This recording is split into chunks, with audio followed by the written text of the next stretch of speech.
राधे राधे, जय श्री कृष्णा दोस्तों।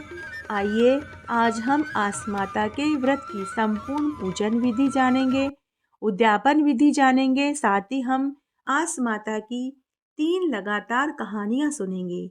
आस माता का व्रत फाल्गुन शुक्ल प्रतिपदा से लेकर अष्टमी तक कोई भी अच्छा दिन देखकर किया जाता है।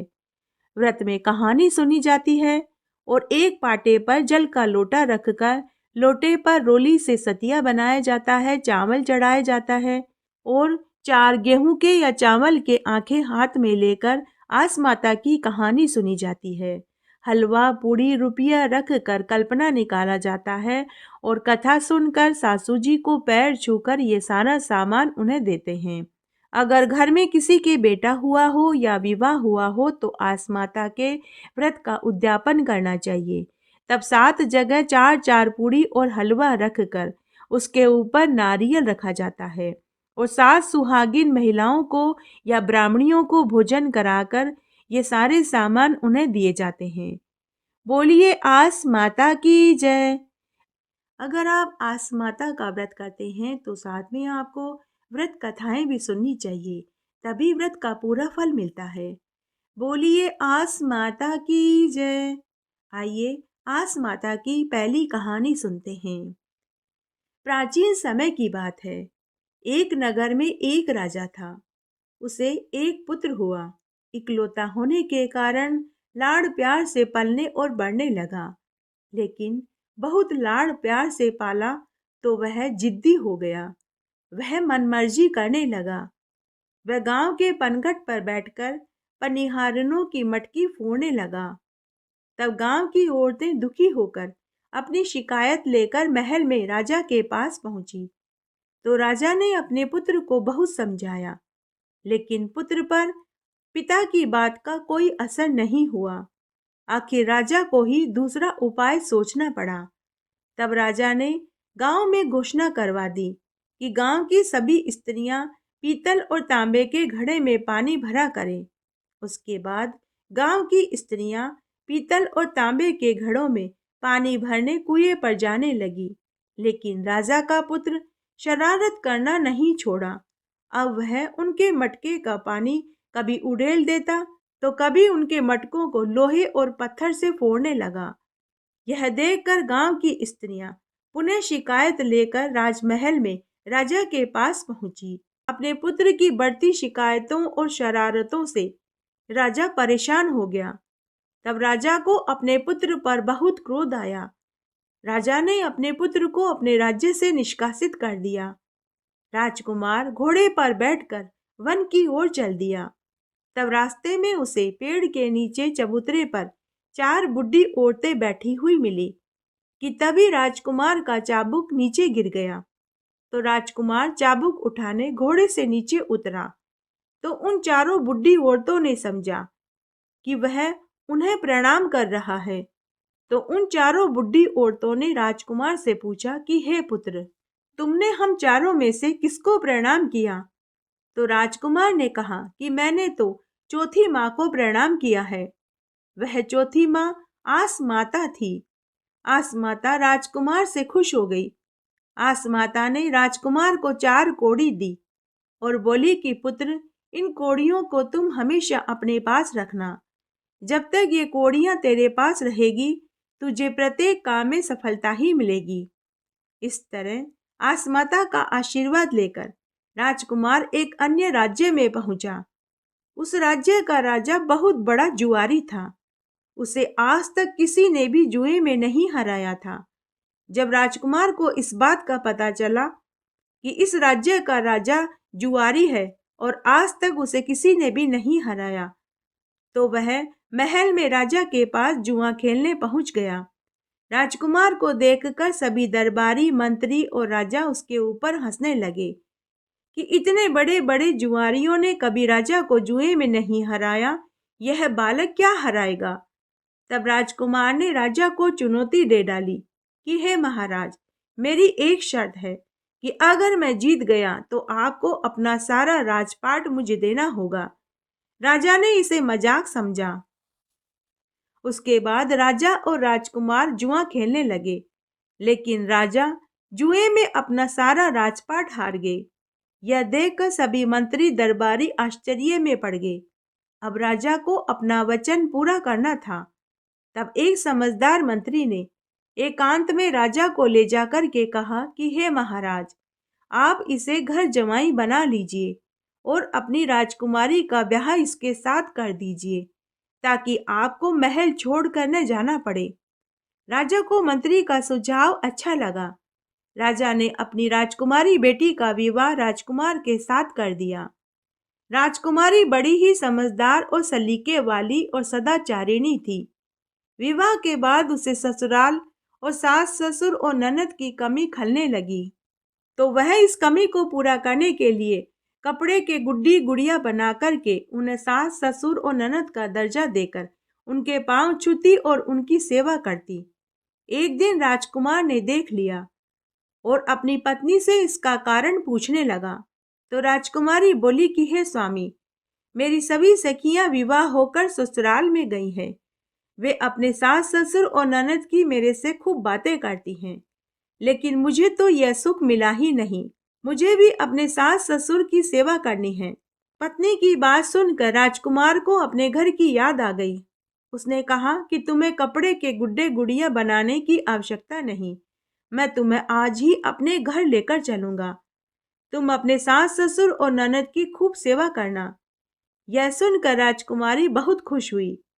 राजकुमार ने अपने सास ससुर से कहा कि मैं वापस अपने नगर, अपने घर, अपने माता पिता के पास जाना चाहता हूँ। आप मुझे और मेरी पत्नी को विदा कर दीजिए। तब राजा रानी ने अपनी बेटी और जवाई को खूब सारा धन देकर विदा कर दिया।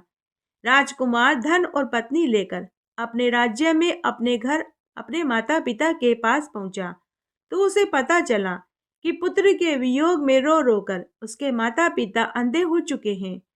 जब राजा रानी को पता चला कि उनका पुत्र बहू और धन लेकर लौटा है, तो वे बहुत खुश हुए। अब राजकुमारी अपने सास ससुर की सेवा टहल करने लगी और उनसे आशीर्वाद लेने लगी। तब सास ससुर के आशीर्वाद से 3 महीने के बाद ही राजकुमारी को गर्भ ठहर गया और 10वें महीने में उसे 2 जुड़वा पुत्र हुए तथा आस माता की कृपा से राजा रानी के आंखों की रोशनी भी वापस आ गई। हे आस माता, जैसे आपने राजकुमार पर कृपा करी, उसे सब सुख दिए, वैसे अपने सभी भक्तों पर भी कृपा बनाए रखना। बोलिए आस माता की जय। आस माता सबकी आस पूरी करती है, इसलिए प्रत्येक सुहागिन महिलाओं को आस माता का व्रत अवश्य करना चाहिए और साथ ही आस माता की कथा भी सुननी चाहिए। आइए आस माता की दूसरी व्रत कथा सुनते हैं। एक बार बहुत छोटा सा गांव था। उस गांव में एक साहूकार दंपति के 7 बेटा बहू थे। उसके 6 बड़े बेटे तो कमाते थे, लेकिन 7वां छोटा बेटा कमाता नहीं था। जब फाल्गुन मास में आस माता का व्रत आया, तब सभी देवरानी जिठानियों ने आस माता की पूजा करी और व्रत रखा और कथा कहानियां सुनी। तब बड़ी जिठानी ने कच्चे सूत में मोती डालकर मोतियों की माला गले में पहन ली। तभी 7वीं बहू का बच्चा जो गोदी वाला था, वह खेलता खेलता अपनी बड़ी ताई की गोद में जाकर बैठ गया और मोतियों की माला से खेलने लगा। खेलते खेलते ही बच्चे के हाथ से मोतियों की माला टूट गई, जिससे सारे मोती बिखर गए। यह देखकर जिठानी बहुत क्रोधित हुई। वह बच्चे को और उसकी माँ को गालियां देने लगी और बोली कि अरे छोटी, तुझसे तेरा बच्चा नहीं संभलता तो इसे पैदा ही क्यों किया था। देख, तेरे बेटे ने मेरे 1.25 लाख की मोतियों की माला तोड़ दी। जेठानी के ताने 7वीं बहू को बर्दाश्त नहीं हुए। रात्रि में वह अपने पति से बोली, अगर आज आप भी कमा रहे होते तो मुझे भाभी जी इतने कड़वे वचन नहीं बोलती। आज उन्होंने मुझे और हमारे बच्चे को बहुत ताने दिए।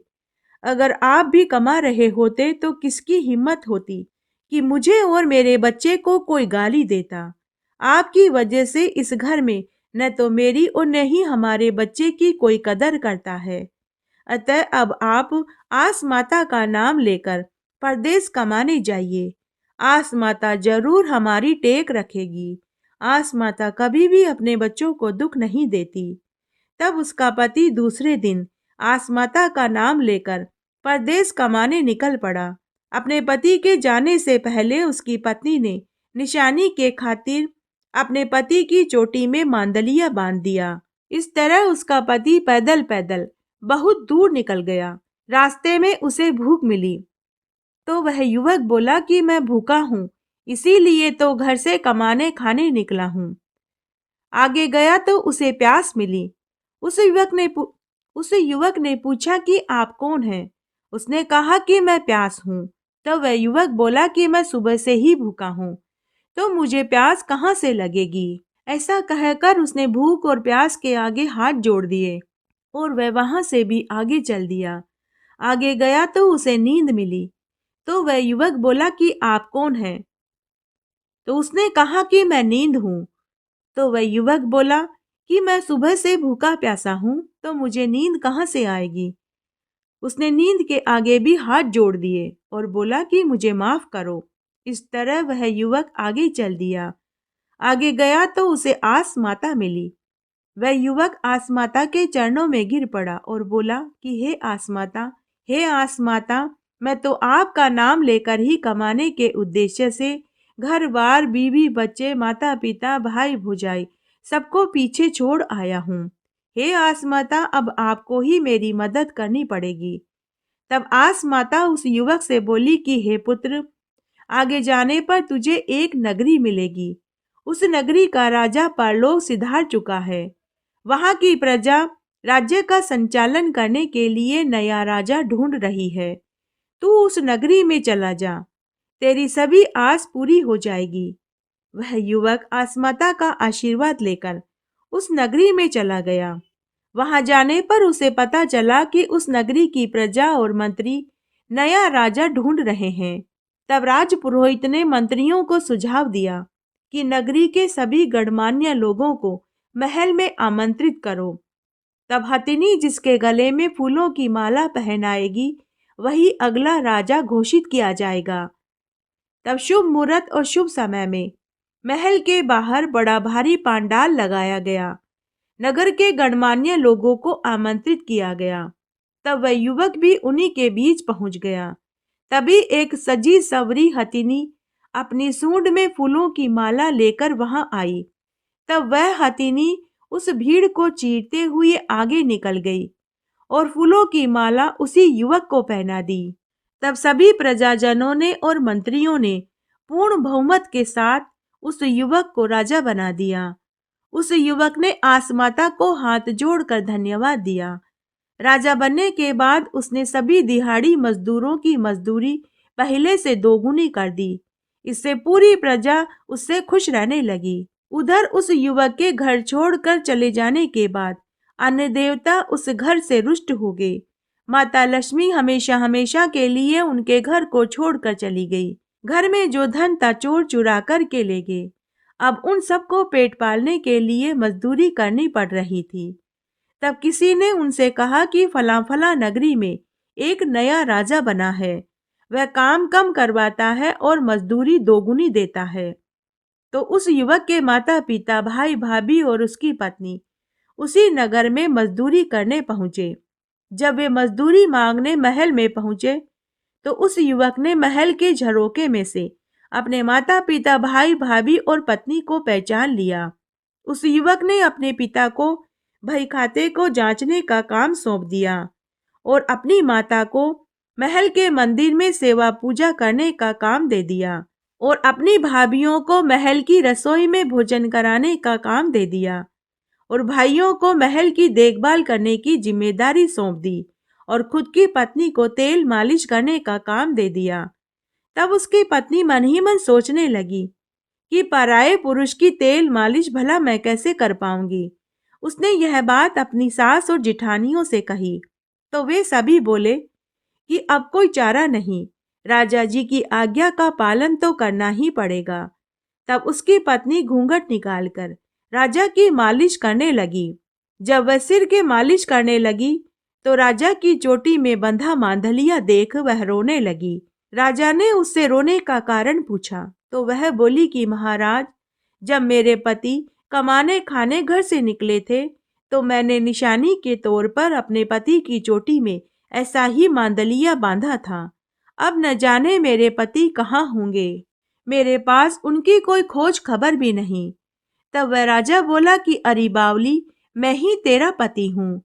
हमारे ऊपर तो आस माता टूटी है। तब सातवीं बहू ने अपने सास ससुर और जेठ जिठानियों को पूरी बात बताई। सच्चाई सुनकर सभी बहुत खुश हुए। सब महल में खुशी खुशी रहने लगे। कुछ दिनों के बाद फिर से आसमाता का व्रत आया। तो सातवीं बहू अपने पति से बोली कि मैं आसमाता के व्रत का उद्यापन करना चाहती हूँ। पति ने कहा कि जो तेरा मन करे तू वही कर। तब सभी ने व्रत रखा, पूजन किया और उद्यापन किया। तब उस दिन भी जिठानी ने कच्चे सूत की डोरी में मोती पिरोकर मोतियों की माला को गले में पहन लिया। तब चौथे नंबर की जिठानी के बच्चे ने खेल खेल में मोतियों की माला तोड़ दी। तो जिठानी फिर से बच्चे को गालियां देने लगी। तब सातवीं बहू अपनी जिठानी से बोली कि भाभी जी, मोतियों की माला तो फिर बन जाएगी, लेकिन टाबर कहाँ से आएगा। यह सुनकर जिठानी को अपनी गलती पर बहुत पछतावा होने लगा। उसने अपनी गलती की सबसे क्षमा मांगी। तो सातवीं बहू बोली कि भाभी जी, उल्टी गंगा नहीं बहती। आप आस माता के चरण पकड़िए, हम आपके चरण छुएंगे। हे आस माता, जैसे आप साहूकार के सातवें बेटे के ऊपर टूटी, वैसे सबके ऊपर टूटना।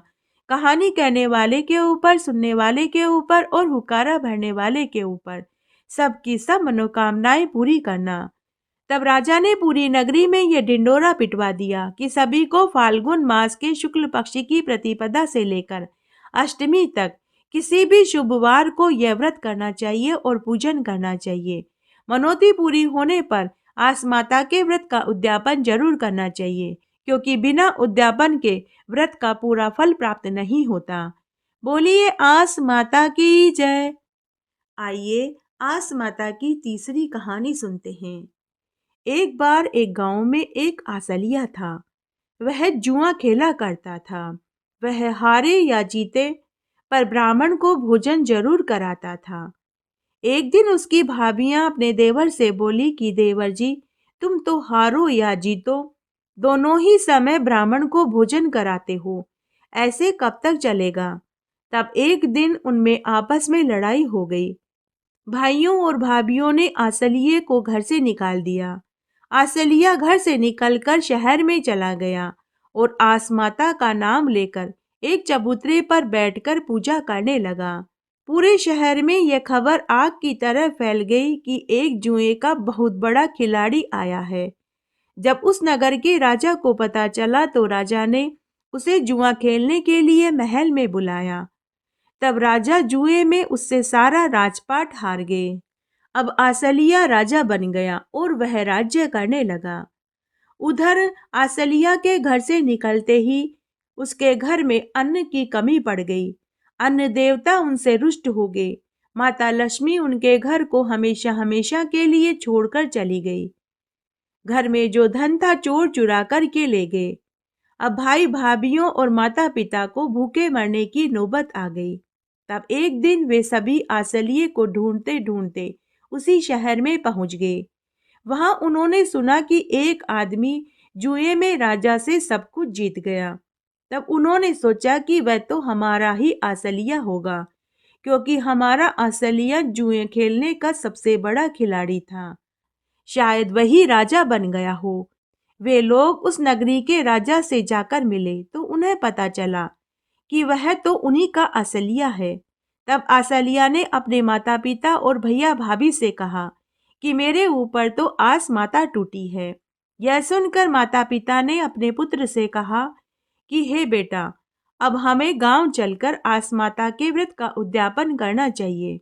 उसके बाद गांव आकर उन्होंने आस माता के व्रत का उद्यापन किया और वे सुख से रहने लगे।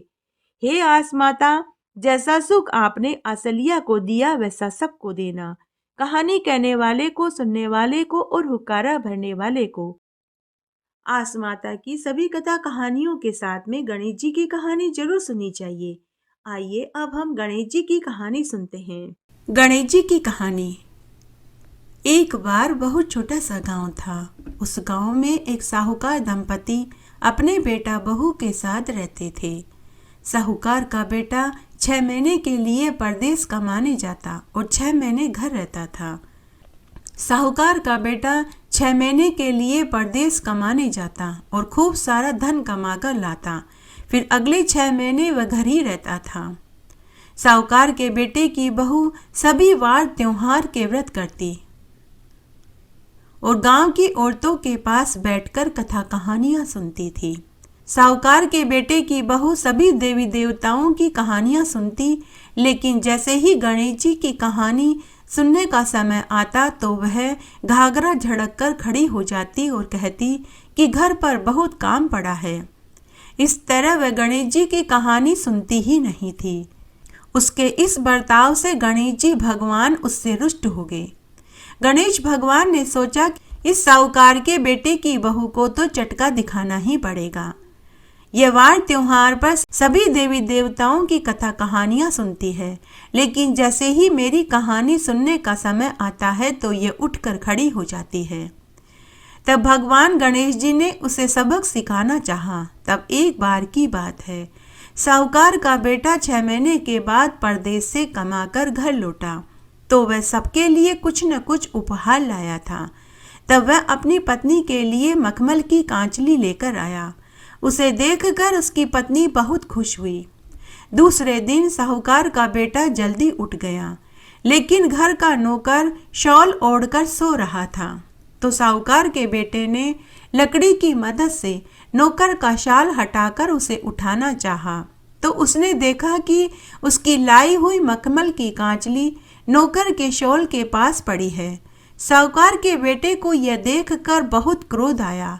उसने समझा कि मेरी पत्नी चरित्रहीन है। मैं जब 6 महीने परदेश कमाने चला जाता हूँ तो यह नौकर के साथ मुंह काला करती है, जबकि उस मखमल की कांचली को भगवान गणेश ने बहू को चटका दिखाने सबक सिखाने के लिए समचूहा बनकर उस कांचली को नौकर के शॉल के अंदर घुसाकर रखी थी। साहूकार के बेटे ने मखमल की कांचली नौकर के पास होने वाली बात न तो अपने माता पिता से कही और न ही अपनी पत्नी से पूछी। साहूकार का बेटा अपने माता पिता के पास गया और बोला कि आप मेरी पत्नी को उसके मायके छोड़ आइए। साहूकार दंपति ने अपने बेटे से इसका कारण पूछा तो उसने कुछ नहीं कहा, सिर्फ इतना कहा कि जब तक आप मेरी पत्नी को उसके मायके छोड़कर के नहीं आएंगे तब तक मैं अन्न जल ग्रहण नहीं करूंगा। साहूकार दंपति ने अपने बेटे से इसका कारण पूछा तो उसने कुछ नहीं कहा। तब साहूकार बोला कि बेटा, बहू के माता पिता इसका कारण पूछेंगे तो मैं उन्हें क्या उत्तर दूंगा। तो बेटा बोला कि मैं कुछ नहीं जानता, लेकिन जब तक आप इसको इसके मायके में छोड़कर नहीं आएंगे तब तक मैं अन्न जल ग्रहण नहीं करूंगा। साहूकार दंपति ने अपने बेटे को बहुत समझाया, लेकिन बेटा नहीं माना। साहूकार दंपति ने बेटे से कहा कि बेटा, अगर तुम दोनों में कोई लड़ाई झगड़ा हो गया है तो बैठकर के सुलझा लो। छोटी मोटी खटपट तो हर घर में होती ही है। लेकिन बेटा फिर भी नहीं माना। इस तरह 4 दिन निकल गए। साहूकार के बेटे ने अन्न जल नहीं खाया। तब साहूकार ने अपने पति से बोली कि सुनो जी, आप बहू को उसके मायके में छोड़ आइए। मेरे बेटे ने 4 दिन से अन्न जल नहीं खाया पिया। मेरा बेटा 4 दिन से भूखा प्यासा है। तब साहूकार अपने बेटे की बहू को लेकर उसके मायके छोड़ने पैदल पैदल चल दिया। उस जमाने में एक स्थान से दूसरे स्थान पर जाना होता था तो या तो पैदल पैदल जाते थे या फिर किसी बैलगाड़ी या ऊंट गाड़ी पर जाते थे। साहूकार अपने बेटे की बहू को पैदल पैदल ले जा रहा था। चलते चलते सुबह से दोपहर और दोपहर से रात हो गई। तब रास्ते में गणेश भगवान का मंदिर आया तो ससुर ने बहू से कहा कि बहू, आज की रात हम मंदिर में ही गुजारेंगे, सुबह होने पर हम आगे चलेंगे। ऐसा करो, तुम मंदिर के भीतर सो जाओ, मैं मंदिर के बाहर सीढ़ियों पर सो जाता हूँ। बहू को माता पिता से मिलने की बहुत खुशी थी, अतः उसे सोते ही नींद आ गई। लेकिन साहूकार को नींद नहीं आ रही थी। वह बार बार यही सोच रहा था कि बहू के माता पिता पूछेंगे कि बहू को क्यों छोड़कर जा रहे हो, तो मैं उन्हें क्या जवाब दूंगा। कि तभी साहूकार को किसी के बोलने की आवाजें सुनाई दी। गणेश भगवान अपनी सवारी मूषक से बातें कर रहे थे।